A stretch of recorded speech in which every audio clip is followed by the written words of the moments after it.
What are you currently working towards in life? And how is that going for you? How many hours did you spend on social media yesterday? Do you even know that? Hey everyone, welcome or welcome back. Yesterday I got the notification on my phone about how many hours on average I spent on my phone in the previous week, I think. And it was over 5 hours. And I could sit here and tell you that it's an unusually high number for me, and I do have an excuse. I use my phone for my kids sometimes, and I'm currently breastfeeding my newborn, which feels like day and night. And I could tell you that I'm not addicted to my phone and that I'm not really into scrolling, and that would all be true. However, I would be lying to you and to myself if I believe that I'm not losing a chunk of time every day and night by being on social media.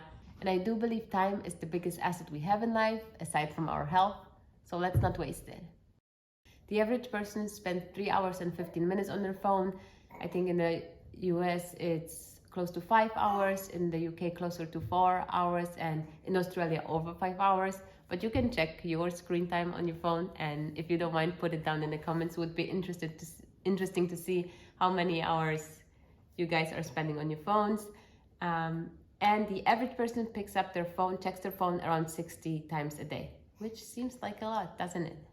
Obviously, there's a lot we can do on our phone, which is not a waste of time. Maybe you're working on your phone, maybe you're even working with social media on social media. But for now, let's just focus on the mindless clicking around and scrolling. Even though I do have some healthy social media habits, I feel like it's time to reevaluate my relationship with my phone and with social media. And with this video, I invite you to join me and to do the same. Don't let the screen be in charge of your life and of your schedule and manipulate your feelings and your thoughts and your opinion and your perception. Let's limit our exposure to social media together, and when we do use it, let's use it with more intention and let's use it to our advantage. There's a bunch of things we can do to limit our exposure and to have a healthier and happier relationship with social media. First, we gotta clean up. Ask yourself, what am I usually doing on my phone? Which platforms am I using? Check which apps do you have on your phone. And I don't want to be too strict with you, but pick 1 or 2, 3 max that you really love, you are really using, or you feel like this is adding value to my life. Like here I'm getting all my recipes from, here I'm getting activities for my kids, or I'm posting on this platform, I feel like this is my creative outlet, or I can contribute something here. Just don't have all the platforms that are out there. Don't have all the apps and accounts on all of them. I don't believe you are using all of them. I don't believe you like all of them. And yeah, it's just a waste of your time when you don't really like a platform. You don't really use it that much, but you have it on your phone. You will check it every now and then. You might have the notification pop up and you will go and check and spend unnecessary 5, 10, 15 minutes on a platform that you don't really support or like or enjoy, that is not adding much to your life. So first of all, clean up. Check what you really love. Decide which apps you wanna, which platforms you wanna keep on your phone. And you don't have to delete your accounts. You can still use them on your computer. You can still have them on your computer, but not necessarily on your phone. So clean up, decide what you really love using, and get rid of all the rest. Delete the rest. Number 2, turn off notifications. You gotta turn off the notifications. You should be in charge not only of what you're putting in your mind and your soul, excuse me, what you're consuming, but also when you're consuming it. If you have the notifications on, you will check your phone more often and you will stay on the platform for longer than you thought you would. You're gonna start scrolling, check one post and the other, then somebody's gonna message you, and it's just gonna distract you. And it will also just manipulate your thoughts and your feelings in the moment. You might be focused on something, or you might be feeling really good, and then a notification pops up on your phone and you check something and suddenly you on social media and your vibe is gone and you're thinking about something else and you got the unnecessary input. So please turn off all notifications. One extra step you should take is moving those apps away from your home screen, because then every time you unlock your phone to just check the weather, check directions, write in your notes, wherever it may be, the icon of the social media app will be staring at you, asking you to click on it and open it just for a second, just to check something real quick. And most likely you will end up being on the app, being on the platform for way longer than you've intended to, and you will waste some extra time and get distracted. So make sure there are no social media apps icons on the home screen of your phone. Next up, we got to ask ourselves, who am I following? Who am I subscribed to? And here we got to do two things. Number one, unfollow, unsubscribe, block, mute. You can just mute all the accounts that make you feel stressed, not good enough in any way, not beautiful enough, not wealthy enough, not productive enough, not anything, not enough. But then also, and I think this step is oftentimes overlooked, do the same, delete, block, mute, unfollow all the accounts where you feel like making fun of them, where you feel kind of superior to them. When you see their post and you feel like, what is she wearing again? Oh, she still lives there, or they're still together, they're a terrible couple. When you have this like almost mental gossip going on and you get this fake hit of confidence. And even worse, if you start sending those posts, those accounts to your friends, then maybe to your mutual friends, and making fun of that person. Like, quit that. It's like gossiping in real life. It's like doing it online. Or sometimes just sharing and not even commenting, but just waiting what your other friends will say about that. If they think it's also silly or ridiculous or ugly, just don't do it. Just don't do it. So who are you following? Who are you subscribed to? How are those accounts, those people making you feel? And are they adding any value to your life? If they're making you stress or making you feel small in any way, unfollow or dismute. If you look down upon those people there and they make you feel better and more whatever because they have less in your eyes, again, mute, unfollow. Focus on getting yourself back on track and getting better, and don't get like this, like I said, fake boost of confidence and whatever pride, or just feeling good about yourself because you feel like somebody else is doing worse in a way. Quit that. Mute, block, unfollow, unsubscribe. Number 4, be more intentional about how and when you're using social media, when you're using your phone. First off, have some non-negotiable phone-free moments during the day.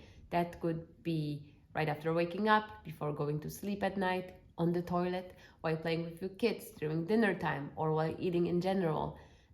Or let's say I'm not using my phone after 6 p.m. anymore. You choose, but have some times during the day where it's a non-negotiable when you do not pick up your phone. And the easiest way to do so is replacing that habit with another habit. That could mean reading a book, journaling, going for a walk, and placing your phone out of your reach. Charge your phone at nighttime, charge your phone far away from your bed so you cannot pick it up first thing in the morning. I don't know, have a basket next to the dinner table where everybody puts their phone in. Do whatever you gotta do, just place the phone out of your reach, keep it out of your reach so you're not tempted to just pick it up in those moments. Oh, and don't bring your phone to the bathroom with you, then you will not use it on the toilet. So that's how you can be more intentional about when you're using your phone, but also be more intentional about how you're using your phone, what you're using it for. Just think about what you're using it for right now, social media. Is it for inspiration, kids activities, recipes? Is it simply for relaxation, entertainment, information, news? And how is it making you feel? And how do you want social media to make you feel? What kind of value do you want it to add to your life? Whatever it is that you're looking for. But first you gotta know what you're looking for. If you just go on it and you get all the input left and right and you have all of it in there, then you end up scrolling forever, and then you close your phone and you get nothing out of it. So just be more intentional about why am I using it? What am I looking for? How does it make me feel? How do I want it to make me feel? Okay, that was all about what you're consuming on social media, but what about what you're sharing on social media? Think about it for a second. Do you feel like you might be oversharing? If so, how come? How does it make you feel? Is it like an instant gratification thing? Are you looking for validation? Are there some unmet needs? Are you simply bored and you're wasting your time that way? Or you might be on the opposite side of the spectrum and you're not sharing anything, but you could be and even should be sharing some things. Think about moving from consuming to creating. Think about moving from criticizing to contributing. Maybe it's actually time for you to start using social media a little bit more, just in the right ways. Instead of consuming more, maybe you need to start creating. Maybe you've been toying around with the idea of starting a YouTube channel or a podcast or opening a photography Instagram page, whatever it might be. Maybe it's really, really time for you to start doing that and use social media to your advantage. And some unasked for advice that I would give, especially for younger people, I would say, about how to know what to post on social media, what you can share on social media. Only share things that you feel comfortable, that you would feel comfortable being seen by everybody and anybody, whether it's your teacher, your parent, your aunt, somebody at the grocery store, your next door neighbor. Only share things that you don't mind being seen by everybody and anybody. That is, I think, a good indicator of, am I oversharing? Is that okay to post? If you're okay with those people in your life, those kind of random people in your life, seeing it, then okay, post it. If you feel like, no, this is just meant for my friends and like the guy at the grocery store or my neighbor shouldn't see that, then make sure they won't see it. Then make sure it's not available for everybody out there on the internet. Just a quick advice, especially for younger people. Another question you can ask yourself to have a healthier relationship with social media is actually checking, is there any sort of balance between my real life and my social media life? Am I getting all my needs met online, or what could I actually do more of offline in real life to get those needs met? And lastly, the most obvious one, I guess, when it comes to limiting our exposure to our phones, to social media in particular, a detox. Yes, of course, you can do a social media detox, whether it's just a weekend or a week or a full month or a year. I don't think you can go that long. Whatever it might be, yes, you can do a social media detox. Just delete the apps completely from your phone and from your desktop. Just don't have any access to them for a particular amount of time, whatever you decide it to be. And I'm sure that can be very, very, very eye-opening for a lot of us, and you will get a lot of more stuff done. You might get bored, you might rediscover some hobbies, or you might start some new ones. However, personally, I'm more a fan of taking less drastic steps, more insignificant steps, if you will, like all the ones described in the video. Ones that we can actually stick to and commit to and be consistent with, and that in the long term will bring great results and will help us use social media to our advantage. I'm gonna go double check my phone and make sure I implement all the steps, and I encourage you to do the same. And if you can, write down in the comments below what your current average screen time is. I think that can be super interesting to see. That's it for now. I'll see you in the next one.